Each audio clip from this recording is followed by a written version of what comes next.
আমাদের ভিউয়ার্স, আজকে আমরা কথা বলবো ভাস্কর্যের নামে মূর্তি স্থাপন করা।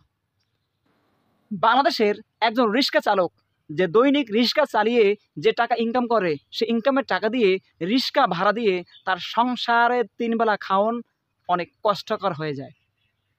অনেক রিক্সা চালক যে রিক্সা চালিয়ে ৩ বেলা খাওয়ান জোটে না ঘরে, ২ বেলা অনেকেই ২ বেলা খাইতে পারে না, এমন এমন রিক্সা চালক রয়েছে।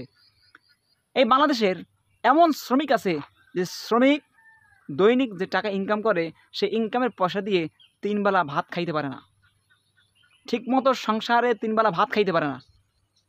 বাংলাদেশে একজন গাড়ি চালক, যে কোনো গাড়ি চালক, সে গাড়ি চালাইয়া গাড়ি ভাড়া দিয়ে সে ঠিকভাবে সংসার চালাইতে পারে না। এখন সরকারি চাকরিজীবী, সরকার যে চাকরি করে টাকা যে পায়, সেই টাকা দিয়ে সংসার চালাবে, ছেলেমেয়ের লেখাপড়া করাবে, ছেলেমেয়ের লেখাপড়া করবে, সিম খায়। যে দেশের একটি পরিস্থিতি এরকমের যে টাকা ইনকাম করে, সেই ইনকামের টাকা দিয়ে কোনো মানুষ সে ৩ বেলা খাইতে পারে না, সেই দেশে কি করা হয় জানেন? প্রত্যেক রাস্তার মোড়ে মোড়ে ভাস্কর্যের নামে মূর্তি স্থাপন করা হয়। অথচ এই মূর্তি কিন্তু এই দেশের নয়, এই মূর্তি বানানো হয়েছে অন্য দেশ থেকে আনা হয়েছে দেশে। এদের কি পরিকল্পনা?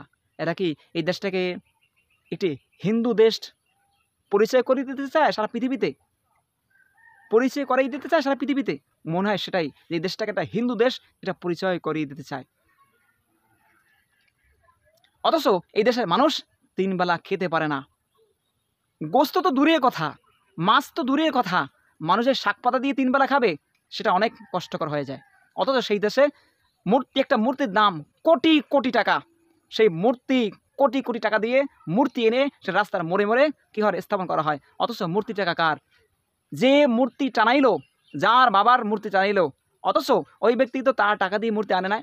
এদেশের শ্রমিকের টাকা, এদেশের জনগণের মাথার গাম পায়ে ফালানো টাকা দিয়ে তারা ভ্যাট ট্যাক্স দিয়ে সরকারকে দেয়, আর সেই সরকারি গরিবের ভ্যাট ট্যাক্সের টাকা দিয়ে তারা মূর্তি স্থাপন করে মোড়ে মোড়ে।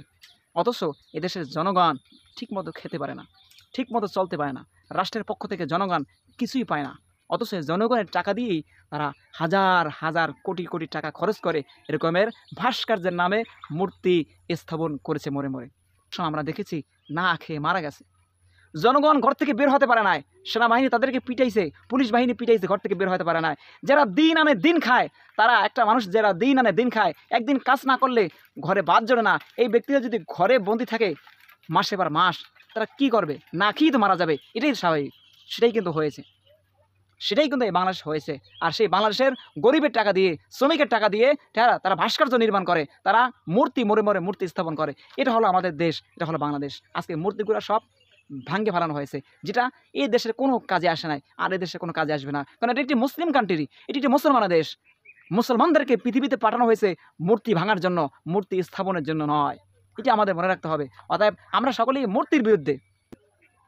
আজকে আওয়ামী লীগ সরকার এদেশের জনগণের রক্ত নিয়ে সিনেমিনি খেলেছে, এদেশের জনগণের রক্ত নিয়ে সিনেমিনি খেলেছে। এদেশের জনগণের কষ্ট অর্জিত সম্পদ তারা কী করছে? এদেশ থেকে হাজার হাজার কোটি কোটি টাকা ওদেশে পাচার করেছে, বাড়ি করেছে, গাড়ি করেছে, লুট তারাজ করে তারা খেয়েছে। অথচ জনগণ সেই জনগণের জায়গায় রয়েছে, জনগণ সেই জনগণের জায়গায় রয়েছে। অতএব আপনাদের কাছেই বিচার দিয়ে গেলাম, আওয়ামী লীগ সরকার যে কাজ করেছে সেটা কি ভালো করেছে না খারাপ করেছে? মতামত আপনারা কমেন্ট বক্সে ইনশাআল্লাহ জানিয়ে যাবেন।